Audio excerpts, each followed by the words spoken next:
Queridos amigos, queridas amigas, sejam muito bem-vindos, bem-vindas.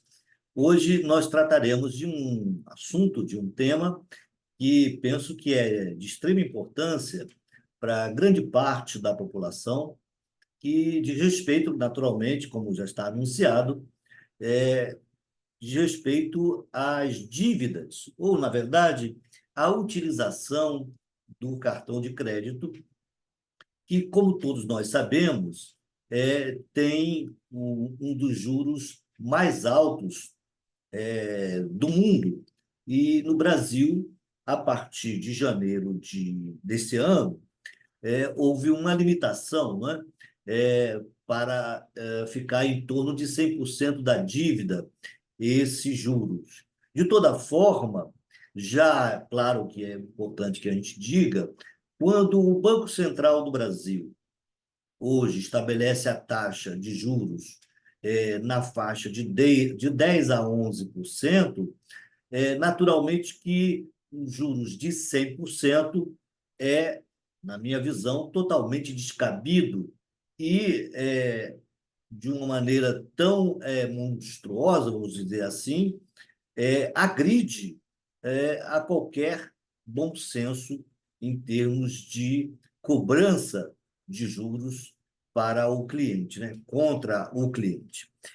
Mas, indo direto aos pontos que nós entendemos, eu aqui já selecionei, e uma das fontes que nós trouxemos aqui é da UOL, né? Da UOL News, que, inclusive, fez nesta segunda-feira, nessa última segunda-feira, dia 1º de julho, quando então passou a existir entrar em vigor, melhor dizendo, essa legislação com relação aos cartões de crédito, nós vamos então fazer algumas observações, e eu fiz aqui as anotações, para nós falarmos a respeito.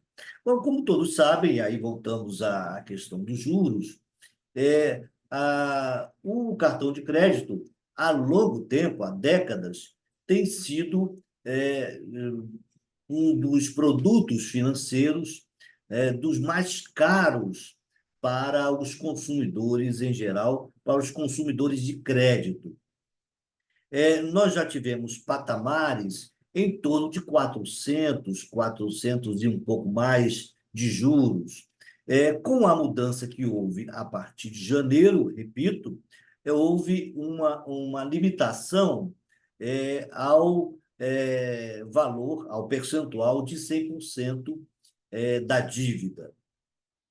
Minimizou, não tenha dúvida, o descalabro que já existia no percentual em torno de 400% ao ano, mas, de toda forma, ainda, repetindo, ainda é muito alto em relação à taxa de juros oficial do Banco Central do Brasil. Entrou em vigor, hoje é dia 3, é o dia que a gente está fazendo esse nosso encontro, esse nosso bate-papo, mas entrou em vigor essas mudanças que ocorreram agora, entrou em vigor segunda-feira, dia 1º, repetindo, né?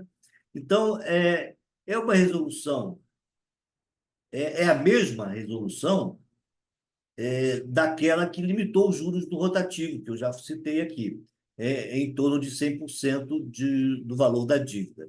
Mas penso que o que é mais importante nessa mudança é que agora, a partir de segunda-feira, 2 dias atrás, é possível fazer vamos dizer a palavra portabilidade da dívida do cartão de crédito de uma determinada instituição para outra. Então, é possível agora, a partir de 1º de julho, as pessoas que estão com um saldo devedor em determinado banco, em determinada instituição financeira, têm a possibilidade de negociar a transferência dessa dívida para outra instituição financeira que ofereça melhores condições de tratamento e de juros mais baixos, enfim, os encargos financeiros menores para essa dívida de cartão de crédito. Penso que essa é a grande, talvez, das modificações que ocorreram, talvez a mais importante, né? Porque já como acontecia, como acontece com a portabilidade de uma operadora de celulares, né, de telefones, né, como em outras situações, até mesmo planos de saúde, essa possibilidade de portabilidade não existia da forma que está agora posta pela essa nova normativa, né? É, Agora, tem uma outra coisa. A instituição financeira, ela deve consolidar, né? Deve reestruturar essa dívida. Então, ela deve, o cliente pode fazer as solicitações, não é? À instituição que ele pertence hoje, onde ele tem o crédito, o cartão de crédito, e a partir dessa visão da sua dívida como um todo, ele pode fazer, então, essas negociações com outras instituições e, se for o caso, pedir a portabilidade, que, repito aqui, aliás, eu friso, né, vou enfatizar, que deve ser de forma gratuita. Então, o cliente, o consumidor, claro que os bancos terão certamente um cuidado especial com relação a isto, mas os consumidores devem ficar muito atentos com relação a essa portabilidade. Ela deve ocorrer de forma gratuita, né? Outra observação que eu coloquei aqui também para nós enfim, conversarmos, é que é evidente que com essa estruturação, com esse resumo, vamos dizer assim, com um extrato, resumo do custo, né, das transações do cartão de crédito, da dívida, no banco em que você está ou na instituição que a pessoa está, é claro que essa instituição pode fazer uma eventual contraproposta, né? E aí, então, haver uma negociação desse cliente com o próprio banco onde está e, de repente, não fazer a portabilidade para outra instituição. Então, é possível que haja, então, essa negociação. Agora, tem uma coisa que o Conselho Monetário Nacional também fez modificações para ampliar, e aí para atender, inclusive, o Código de Defesa do Consumidor, não é? Que fala sobre as informações básicas que os consumidores devem ter em qualquer produto que esteja no mercado ou serviço, né? Produto financeiro ou serviço financeiro, né? Mas também todos os outros produtos e serviços. No caso, como a gente está falando de instituições financeiras, o Conselho Monetário Nacional, então, ele, a partir de 1º de julho, ele faz algumas observações que talvez alguns bancos ou algumas instituições, melhor dizendo, já tenham tomado a dianteira e já tenham feito anteriormente, mas agora se torna obrigatória, né, esse tipo de transparência, essa transparência nas faturas de cartão de crédito. Então, é preciso, aqui até tem uma observação importante, é preciso que tenha nas faturas as informações essenciais. O valor total da fatura, claro, a data do vencimento, e o período, né? E o limite, o período vigente e o limite total do crédito, né? Agora, tem isso que eu falava ainda há pouco, ainda sobre as faturas, eu aqui tenho uma observação importante.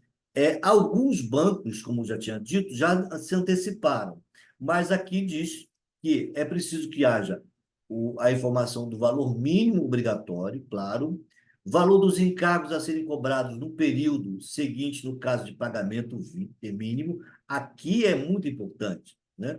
Porque às vezes a pessoa, por vários motivos, ela faz o pagamento mínimo sem a exata medida de quanto será a cobrança no mês seguinte, o que pode, em muitos casos, gerar não só um descompasso, mas também uma dificuldade, porque quando chega a fatura seguinte, os valores estão completamente fora da previsão orçamentária daquele cliente. E, por vezes, é aí que começa toda uma bola de neve prejudicial para o cliente, que, em muitos casos, não consegue uma solução adequada para voltar a uma tranquilidade financeira. Então, veja, é necessário que na fatura, já quando houver o pagamento mínimo, seja informada já no período seguinte o caso, os valores, o valor dos encargos a serem cobrados no período seguinte, melhor dizendo. Então, você faz o pagamento mínimo, mas com a certeza, com a informação da fatura, com a certeza de que qual vai ser o encargo ou os encargos a serem cobrados no período seguinte. Aqui também, o Conselho Monetário Nacional, ele obriga que nas faturas tenham as opções de financiamento do saldo devedor da fatura. E apresentadas sempre da ordem do menor para o maior valor total a pagar, né? Então, qual o valor mínimo que vai ser pago caso eu faça o financiamento do saldo devedor? E aí, daí do crescente, qual o valor máximo que eu posso pagar, né, caso eu faça o financiamento desse saldo devedor? É claro que também, aí é evidente, né, obrigando, agora sim, obrigando que também na fatura conste as taxas efetivas de juros mensal e anual, porque por vezes as pessoas têm uma dúvida ou não conseguem compreender que aquele valor mensal, de forma acumulada, ultrapassa um valor de juros anual de uma maneira absurda, né? A pessoa às vezes fica com a medida apenas do valor mensal e esquece. Então, por isso, a importância de constar na fatura as taxas efetivas de juro mensal e também anual. Até porque a taxa do Banco Central, de 10,5, 10 e alguma coisa, é com base na taxa anual e não na taxa mensal, né? E, claro, em última informação aqui importante, é que deve constar na fatura o custo efetivo total das operações de crédito, é o custo financeiro dessas operações. Aqui deve ter também, ainda falando das faturas, o lançamento na conta de pagamento, a identificação das operações de crédito contratadas, juros e encargos cobrados no período em que se encontra aquela fatura e, por fim, o valor total de juros e encargos financeiros cobrados referente a operações de crédito contratadas e identificação das tarifas e limites individuais para cada tipo de operação. Porque, assim, em algumas situações, as faturas traziam apenas o acréscimo, né? E sem esse detalhamento. O que aqui me causa bastante bom, no sentido de transparência, é que as faturas agora necessitam de um detalhamento. Evidente que, como nós estamos ainda há alguns dias do início da vigência dessa normativa, nós ainda vamos ter um certo tempo aí de adaptação, de adequação, não só das instituições financeiras, mas também de todos nós, consumidores, clientes, né, dos serviços bancários, né, dos serviços financeiros.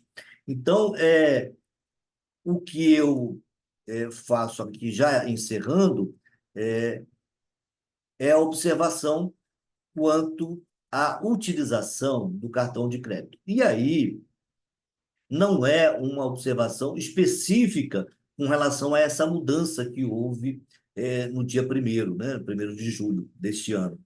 É que, mesmo em outras épocas, mesmo anterior a esse normativo, a essa resolução, enfim, do Conselho Monetário Nacional, é importante aqui, claro, lembrar aos amigos que utilizam o cartão de crédito, já em outras épocas, mas agora mais ainda, é, é preciso ter um certo cuidado, aliás, alguns cuidados, na utilização do cartão, né? Na utilização do crédito do cartão.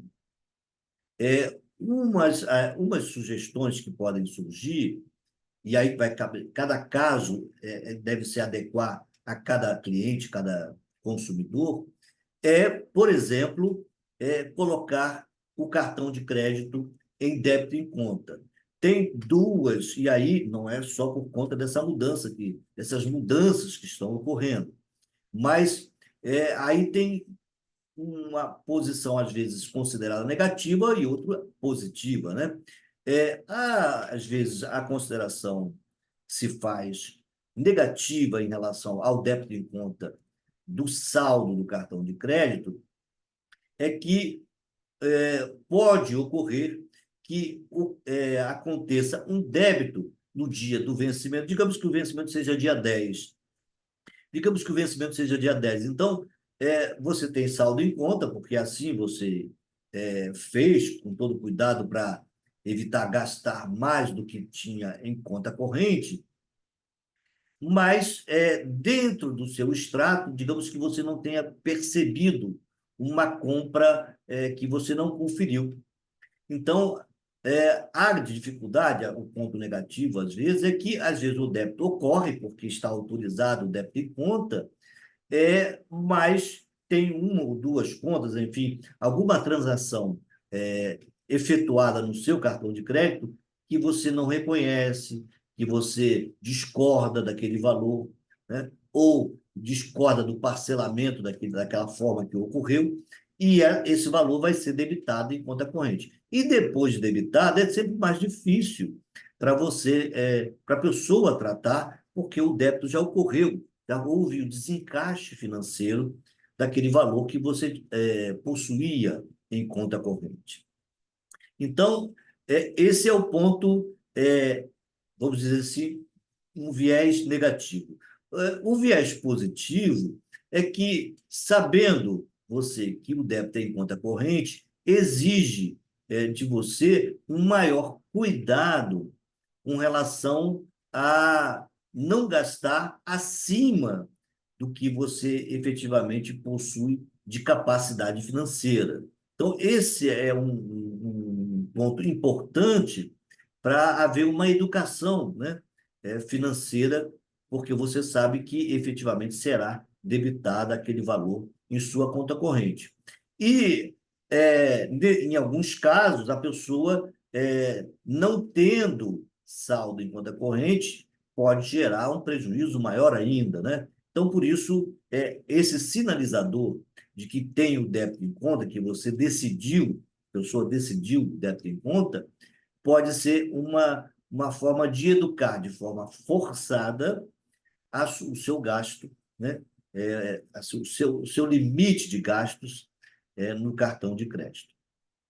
Então, evidente que aqui essa sugestão é no sentido de evitar que haja um endividamento superior à sua capacidade financeira.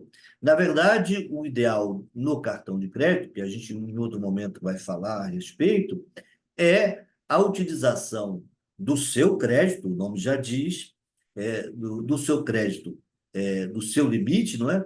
Para você, eventualmente, fazer o controle dos seus gastos, porque a fatura do cartão de crédito, inclusive agora com as mudanças previstas pelo Conselho Monetário Nacional, você terá maior qualidade, de repente, num único documento, que é a fatura do cartão de crédito, terá maior facilidade e talvez melhor qualidade nas informações e no controle de gastos.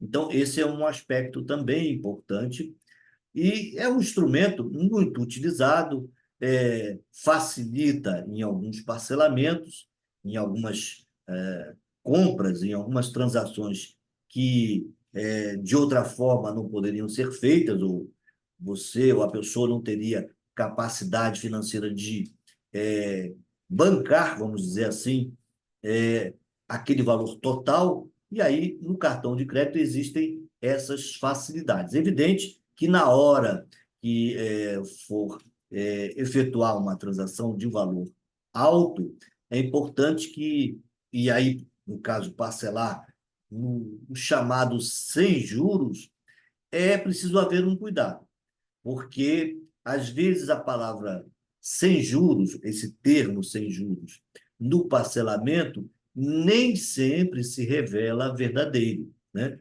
Porque é, o valor total somado àquelas parcelas, quando você verifica se fosse pago à vista, teria um valor bastante abaixo do somatório dessas parcelas. Então, um cuidado de comparar antes de optar pelo parcelamento chamado sem juros, verificar se o somatório dessas parcelas realmente é do mesmo valor ou próximo do valor se o pagamento fosse à vista, não é? Queridos, minhas queridas também, basicamente era isso que eu queria falar a respeito hoje, sobre cartão de crédito, trazer essa novidade e, claro, aqui lembrar de novo que a grande novidade nesse caso, nessa mudança, é a possibilidade de transferência do saldo devedor, da negociação e transferência do saldo devedor do seu cartão de crédito de uma instituição para outra, no sentido, claro, para obter melhores condições de encargos sociais, não, encargos financeiros, melhor dizendo, é, que diminuam o seu custo bancário, o seu custo financeiro do cartão de crédito. Então, esse é o carro-chefe, é a mudança, vamos dizer assim, é o carro-chefe na mudança, mas tem essas outras mudanças com relação às informações que devem constar na fatura. É basicamente isso que eu queria trazer hoje. Voltaremos em outro encontro para também trazer outra informação ou algum outro assunto que é vinculado às questões sociais e ou jurídicas, né, que sejam de interesse coletivo. Um grande abraço a todos, uma ótima semana e nos veremos em breve quando voltaremos a um outro tema de interesse coletivo. Um abraço e obrigado.